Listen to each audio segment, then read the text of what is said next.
Stilton is a creamy and crumbly British blue cheese whose roots date back to the early 1700s. It tastes mellower and less salty than many other varieties of blue cheese.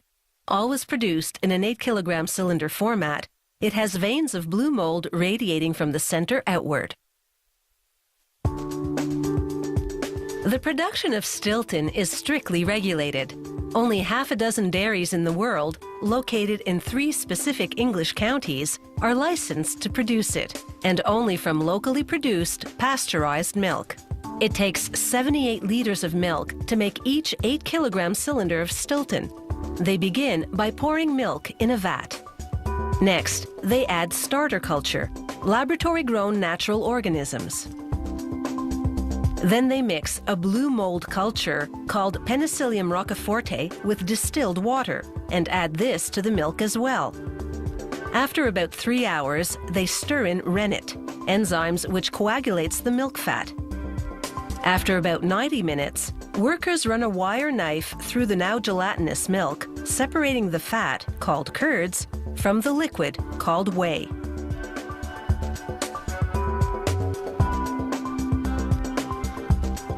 Then overnight, they drain the whey out the bottom of the vat. The next morning, the firm curds go through a mill, which breaks them up into a crumbly consistency.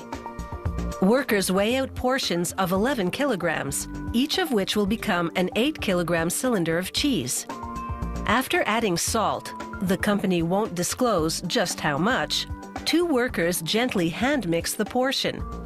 2 different mixing styles, blending the ingredients more thoroughly than one. They funnel each portion into a cylindrical plastic cheese mold called a hoop. The curds still contain whey, so workers stack the hoops for 5 days. Typically, cheeses are pressed to drain the whey, not Stilton. Here, gravity does the job.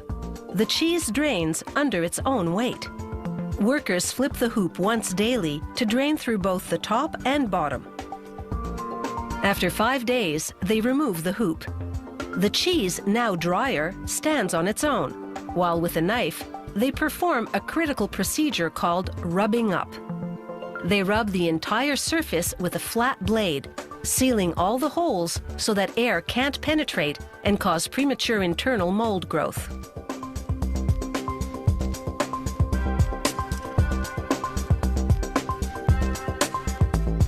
Now the cheese goes onto a stillage, a type of trolley, and begins its journey through the climate-controlled bluing rooms, named for the color of the internal mold growth which occurs there. Workers flip the cheese daily to prevent its cylindrical shape from distorting under its own weight. Within a week to 10 days, grayish-white, sometimes orange, naturally occurring mold begins growing on the outside. And from that point on, when the cheese acquires a certain amount of mold, they move it to the next level room, then to the next one, and so on. At about the 5-week mark, they mount the cheese on the turntable of a piercing machine. With each press of a foot pedal, the turntable rotates slightly, and long stainless steel needles pierce the cheese. These tiny holes permit oxygen to enter and kickstart the Penicillium roqueforti blue mold culture, which the dairy put in the milk earlier on. Before long, blue mold gradually grows from the center of the cheese outward. To monitor the extent of blue mold growth, the dairy's cheese graders draw samples using a tool called a cheese iron.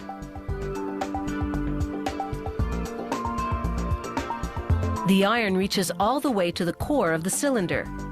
When the sample shows that the bluing runs right through, the cheese is ready, more or less. The timing's actually a bit tricky.